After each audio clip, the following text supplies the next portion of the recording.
This is your home. And this is your family.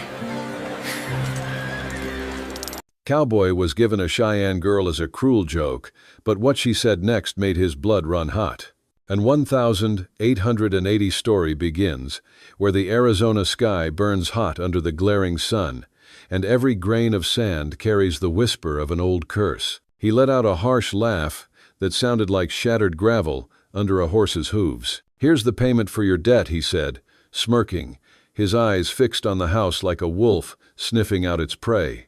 Wyatt's face was a rigid shield, devoid of any expression. He stood on the porch, staring at the barren land in front of him, and at the woman standing next to the man's horse. She was small, thin, and seemed to be shackled by fatigue, as if she no longer had the strength to stand upright. Her eyes were fixed on the rotten wooden planks beneath her feet, as if that was the only thing solid in a shattered world. Let's listen to a Wild West love story. A cowboy love stories that we believe will change destinies. If you love Wild West stories like this, please comment with lots of number ones and let us know where you're from. In a small town with a name that sounds like a side dust hollow, where time moves as slowly as a dead clock, one man's life has become a repeating ballad of loss. Former Sheriff Wyatt Stone lives in a house where every corner is imprinted with the ghost of his late wife, Eleanor.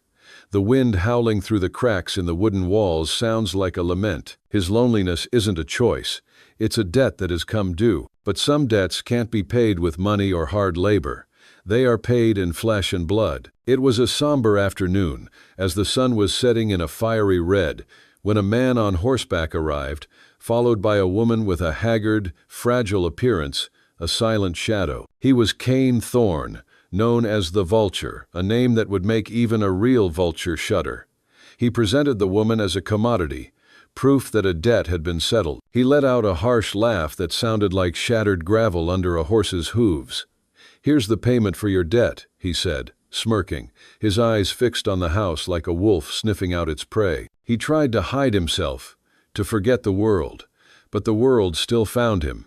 Eleanor's death had turned him into a distant, solitary man. Wyatt's face was a rigid shield, devoid of any expression. He stood on the porch, staring at the barren land in front of him, and at the woman standing next to the man's horse. She was small, thin, and seemed to be shackled by fatigue, as if she no longer had the strength to stand upright. Her eyes were fixed on the rotten wooden planks beneath her feet, as if that was the only thing solid in a shattered world. Cain Thorne, a cruel man, always found a way to pry at the deepest pains of others. He knew Eleanor's death was an open wound in Wyatt's heart.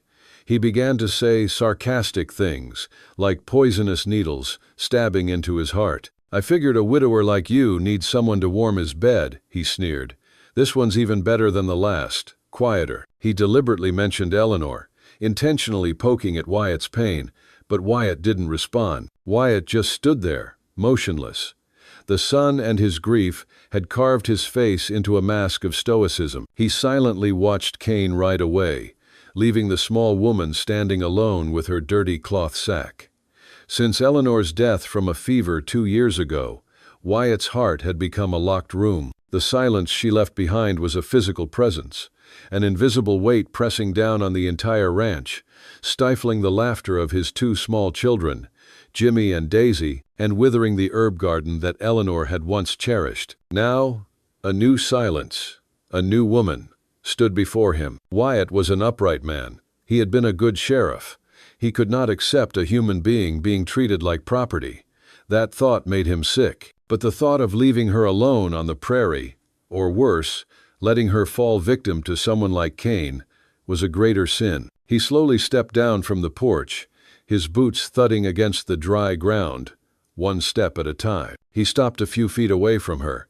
She didn't look up. Her eyes were fixed on the rotten wooden planks beneath his feet, as if that was the only thing solid in a shattered world.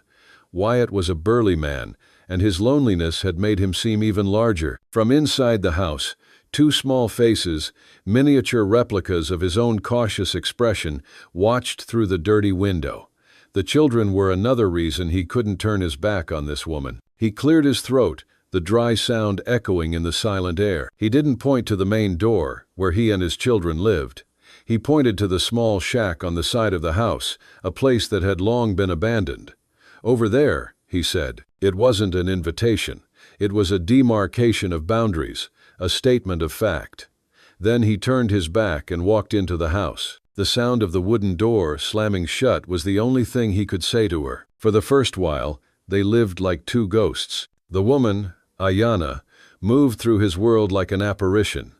She stayed in the empty little shack he had pointed to, a space with only an old bed and a bucket for a table. She never entered the main house unless he was away working on the distant fences. When he was gone, she would quietly slip in, clean away the layers of dust that sealed his pain, wash the children's clothes, and fold them neatly, like a silent, anonymous gift. When Wyatt returned, he would always smell the scent of herbal soap, where before there was only the smell of old sadness, a little bit of order in the chaos of forgetfulness. He and the children ate in a tense silence at the main table.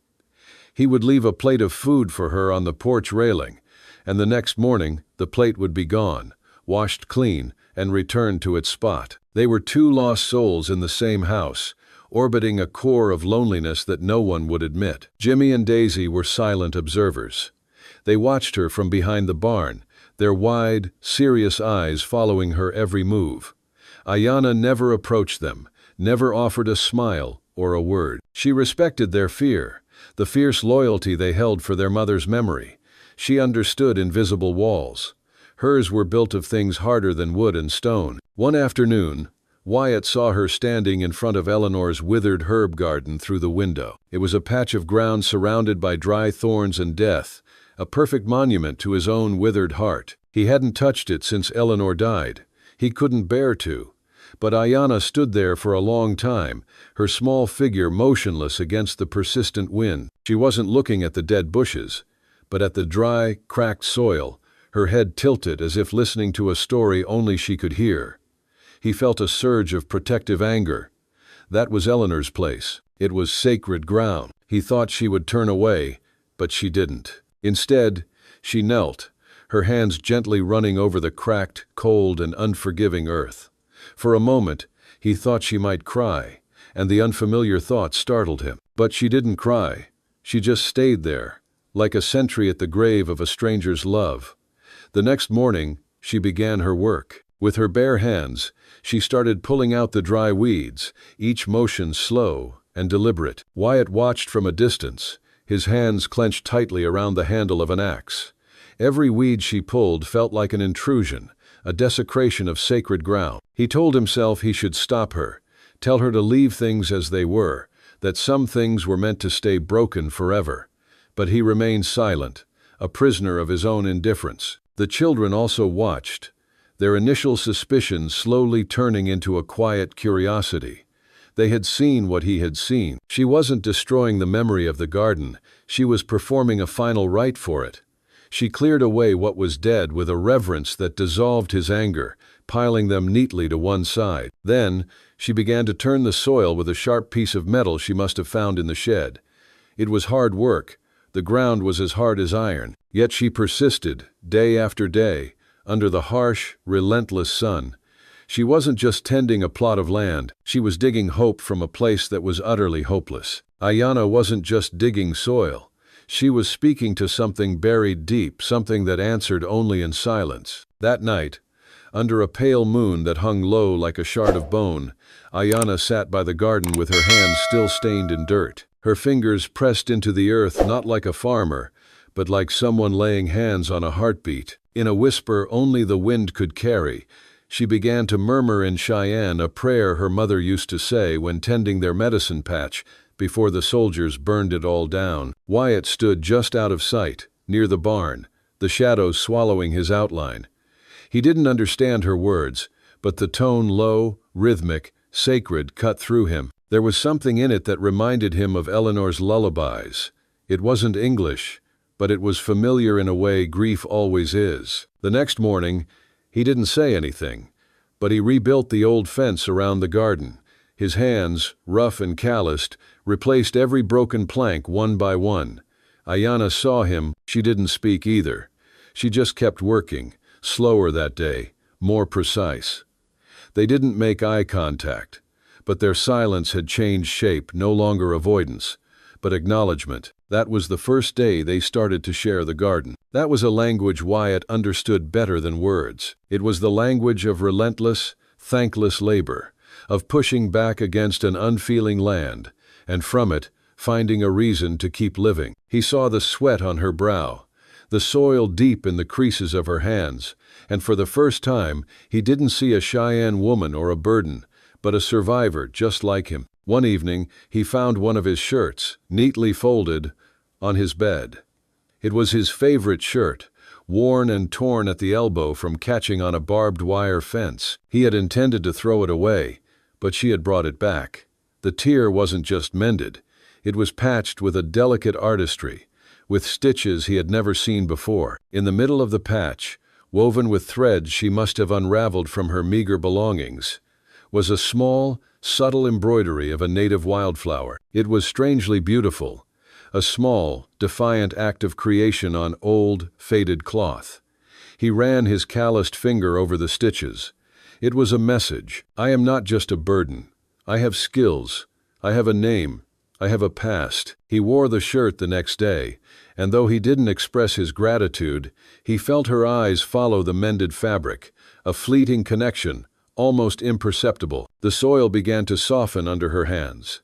The long parched ground began to breathe again. Every day, Wyatt would change his route home, just to pass by the garden, to see its slow, miraculous transformation. He told himself it was foolish, that nothing could grow there anymore.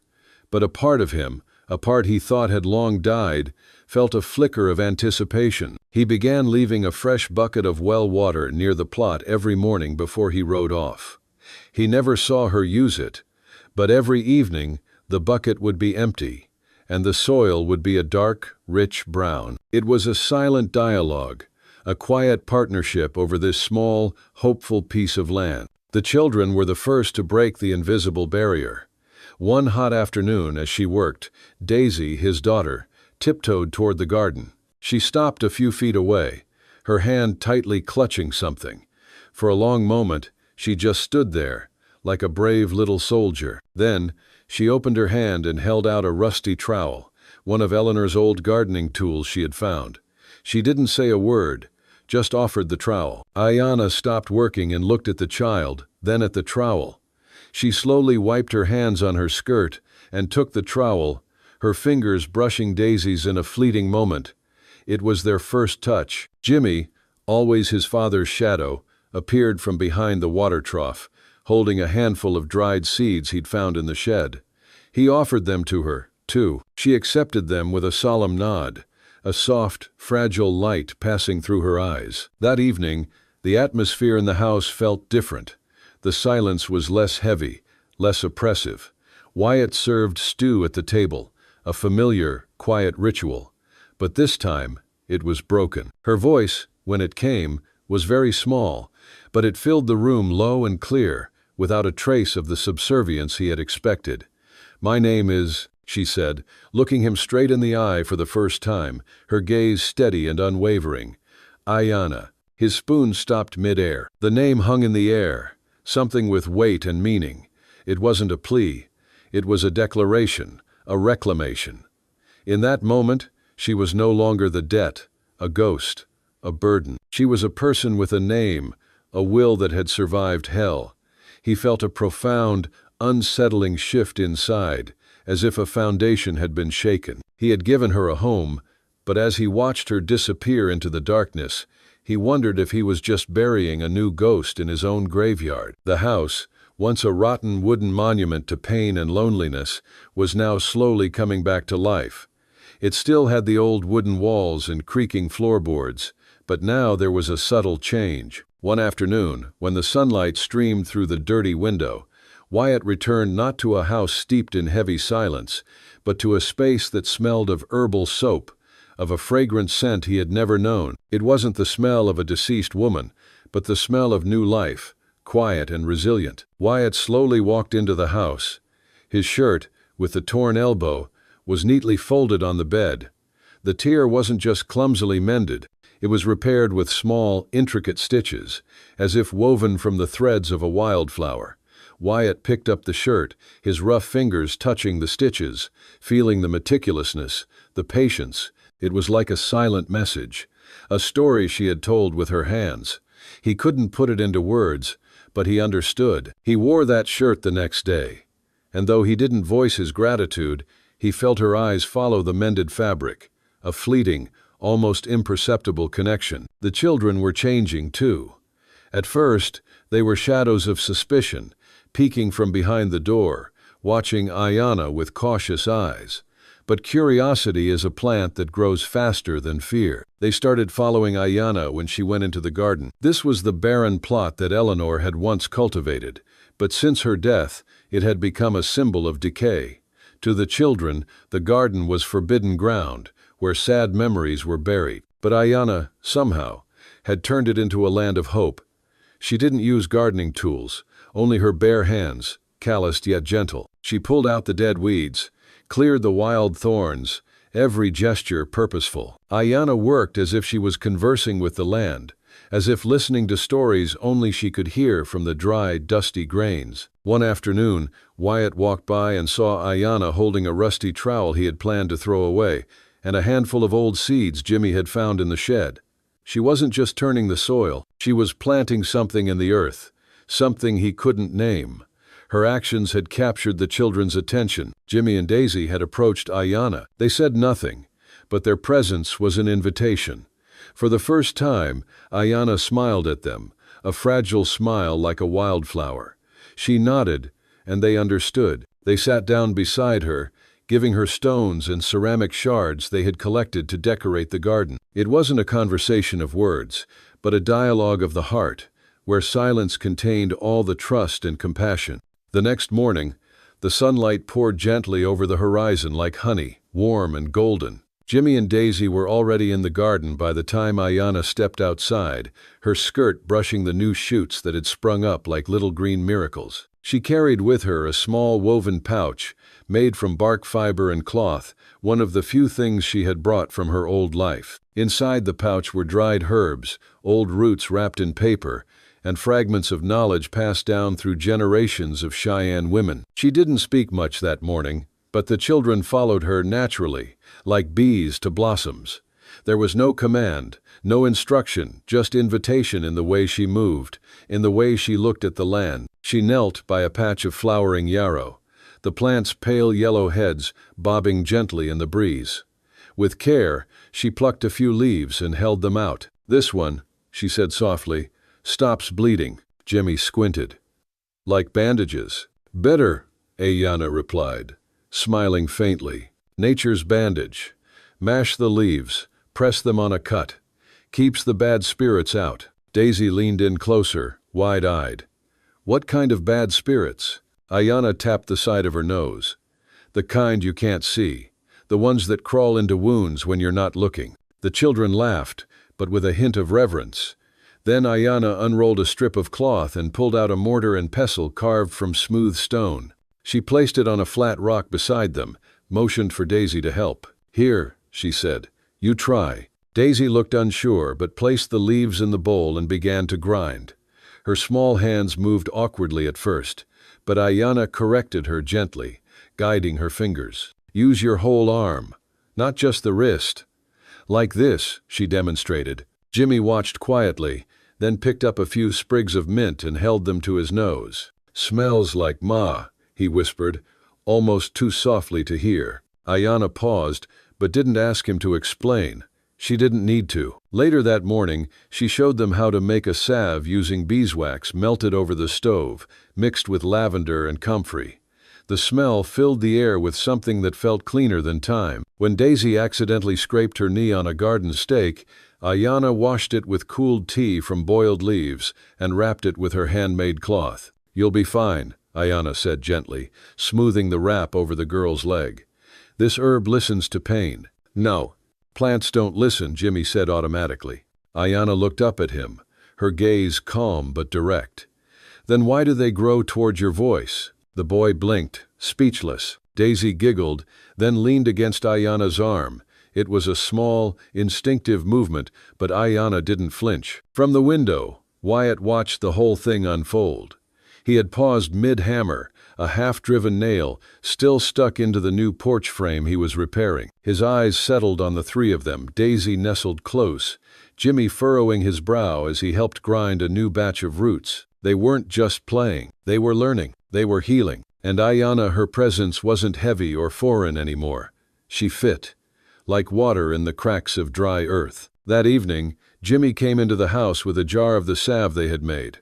He placed it on the table in front of Wyatt, cleared his throat. She says this one helps with sore muscles. Wyatt looked at the jar, then at his son. You believe her? Jimmy nodded. She knows stuff, real stuff, like Mama did. The word hung in the air between them, sacred and painful. Wyatt picked up the jar and opened the lid. The scent was earthy and calming. Something inside him, some ancient knot, loosened just a little. Later, as dusk settled in and fireflies blinked across the prairie, Ayanna sat by the steps of the house.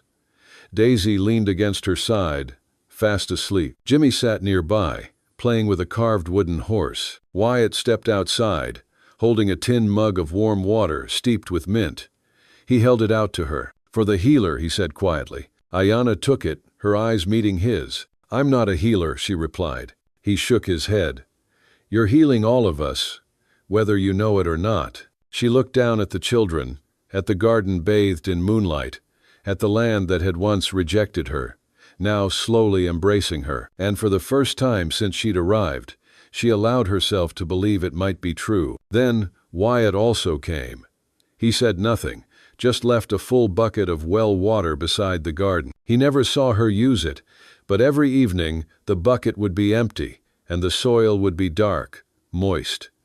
It was a wordless agreement, a silent partnership for this small, hopeful plot of land. The soil began to soften under her hands. Every day, Wyatt would change his route home, just to pass by the garden, to see its slow, miraculous transformation. He told himself it was foolish, that nothing could grow there anymore. But a part of him, a part he thought had long died, felt a little anticipation. The garden began to become an invisible bridge, connecting two different worlds, a world of pain and a world of healing.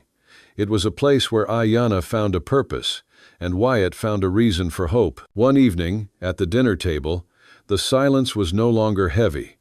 It was replaced by a different kind of silence, a silence of familiarity, of acceptance. Wyatt watched his children eat, then looked at Ayanna sitting across from him. Her eyes were no longer empty, but held a spark of life, of resilience. He cleared his throat. Thank you, he said, his voice dry but sincere. Ayanna nodded, a slight smile on her lips. He didn't just give her a home, he gave her a chance. And she, in turn, gave him a reason to open his heart again. Their relationship wasn't love. It was empathy, respect, and compassion. It was the realization that two lonely souls could find each other, even in the silence of the wilderness. Daisy's small hand, with its dirt-stained fingers, reached out and held the rusty trowel tightly. The trowel had been in the shed for years, a forgotten relic of the garden. But in that moment, it wasn't an old tool. It was a bridge. Ayanna looked into the little girl's big, serious eyes. She didn't say anything, but a silent understanding passed between them. Ayanna gently took the trowel, her fingers brushing Daisy's in a fleeting moment. It was their first physical contact, a brief but meaningful moment. Wyatt stood watching from a distance. He felt a strange pang in his chest. It wasn't anger, but a more complex emotion, surprise, and a sense of relief. Then Jimmy, a boy who was always shy and calm, also came forward. He didn't have a toy or tool, just a handful of dried seeds he'd found in the shed. The boy opened his palm and gave them to Ayanna. She looked at the seeds, then into the boy's eyes. She nodded, a solemn, respectful nod. That's when the wall of silence they had built for so long crumbled. The children had done something Wyatt hadn't had the courage to do. They had invited her into their world, and by doing so, they had also opened a door for him. That evening, dinner proceeded as usual, but there was no longer the suffocating atmosphere. The air felt lighter. Ayanna sat across from Wyatt, her fingers still stained with dirt. Her eyes, once filled with emptiness, now held a hint of light. Wyatt, still a man of few words, no longer avoided her gaze. He looked at her, at little Daisy whispering something to Jimmy, and he knew that their lives had changed. After dinner, when the children were asleep, Wyatt sat alone on the porch, lighting a cigarette. The night air was cool, but he didn't feel cold. He saw Ayanna come out of the small shack and walk to the garden. She knelt down, gently burying the seeds Jimmy had given her. It was an ancient ritual, performed with a reverence he had never seen. He watched her fingers, gentle and careful, as if she were healing a person's wounds. Wyatt remembered Eleanor. She had loved this garden too. She had used it to grow herbs, to heal the people of the town. Her death had turned the garden into a grave. But now, Ayanna, in some way, was bringing it back to life. He stood up and walked toward her. He didn't say anything, just stood behind her. Ayanna wasn't surprised. She continued her work. Their mother loved this place, Wyatt said, his voice low and raspy. She grew flowers and herbs for medicine. A fever took her life. Ayanna stopped. She looked up at him. "I know," she whispered. "The herbs told me." He didn't understand. He couldn't understand how she spoke of nature as an old friend. But he didn't ask. He just stood there, listening to the wind carrying the rustle of dry leaves. A connection had been established, transcending language and culture, an understanding between two people who had once lived in loneliness. And then Ayanna said her name. Ayanna. The name, heard for the first time in the house, was not a plea. It was a declaration, a reclamation. In that moment, she was no longer the debt or a ghost. She was a human being, with a story and a name. His spoon stopped mid-air.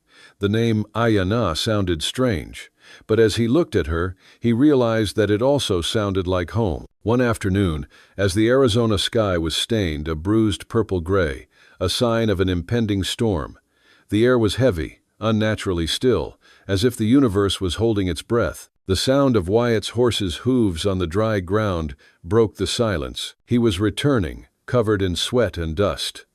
The small garden, now green with the first shoots, was the first thing that caught his eye, and a slight smile played on his lips. But the smile vanished abruptly. In the distance, a figure on horseback was approaching. It was not a friend. He recognized the man's posture, along with his cruel, sneering smile. It was Cain Thorne, the vulture, who had returned. This time, he didn't come to trade. He came to collect a debt. A cold feeling ran down Wyatt's spine. He sensed danger, and all the instincts of a sheriff who had been dormant for so long re-emerged. He turned back, looking at the house. Ayanna was standing at the window, her hands still stained with soil. Her eyes no longer held their initial fear, but a look of worry. Wyatt clenched his fists, then ordered the children into the house. "Get inside," he said in a low, decisive, authoritative voice. "Stay in there until I tell you to come out." Ayanna came out, standing behind him, her face pale but her eyes firm. Cain dismounted, walking with a deliberate stride, like a vulture approaching a carcass. He glanced over the clean house, the lush green garden, and a malicious grin spread across his face.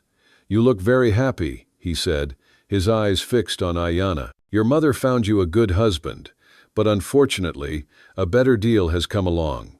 A wealthy man in California wants a Cheyenne woman for his wife. You'll live a more luxurious life." Every word Cain said was like a knife stabbing into Wyatt's heart. He didn't just want to take Ayanna back.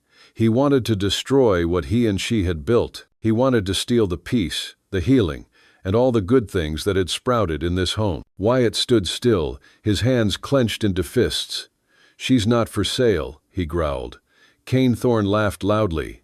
"Of course she is. I bought her. She's my property." The word property made Wyatt's blood boil. In that moment, all the pain and anger that had been suppressed in his heart erupted. He remembered the day Cain Thorne brought Ayanna, how he talked about her like she was a piece of merchandise. He remembered his mocking words about Eleanor, about her death, and he realized that Cain Thorne wasn't just a debt collector. He was a demon who had come to destroy everything. "She is not property," Wyatt said, each word a growl. "She's a human being. She's Ayanna, and this is her home." Kane Thorne said nothing, just laughed loudly, then moved closer to Ayanna.